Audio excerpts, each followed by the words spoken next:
Good morning, family. Welcome to today's Lessons for Life. Today is Monday, November 30th, 2009, and today we're reading, we move on to the book of Esther, Chapter 1, and this is an interesting story, so I encourage you to read it for yourself.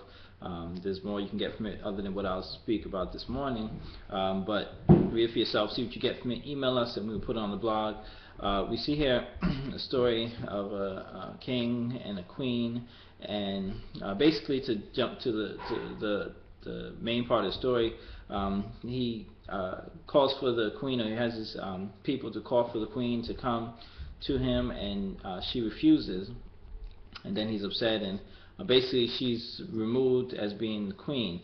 And what that story in itself is, there's a couple different things you get from it, but what I wanted to share for Lessons for Life is what really was even discussed in this chapter of, even though his ego was of course hurt because he had this big party and he had called for her, and then now everybody knew that she didn't come, but really it was because that she was then setting a bad example, and they were saying it in this chapter too, for all the other wives would then disrespect their husbands and not listen, and then cause discord and cause problems even across the land. So what I want to bring up, and I don't want to just even limit it to just the wife, because the wife has certain responsibilities in the marriage, as well as the husband has certain responsibilities in marriage according to the word.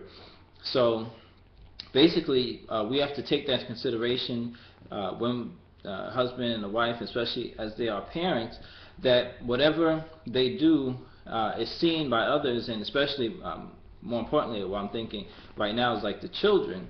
So your children see what the parents are doing, the mother and the father, and they'll learn from it. Even like they was mentioning in this chapter, how people would see what the queen had done and start following that. But as parents in this day and age, we have to be mindful that our children will see the different things we're doing, right and wrong, and learn from it, and they'll kind of mimic it in their own relationships. So we need to really be careful, if not just for our own marriage sake, but to be able to implant the right images in our children's minds so that they can actually have successful marriages.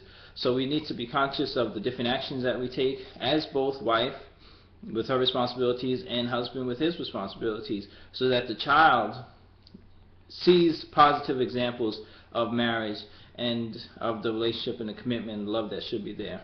So this is what I wanted to share from this chapter, just how it wasn't just about the king and his pride being hurt, but really the example that she was setting to all the others in the land, and it was going to cause problems because of that example. So we need to remember, as husband and wives and parents, that we are examples to our children, and always paint the correct godly family image to our children.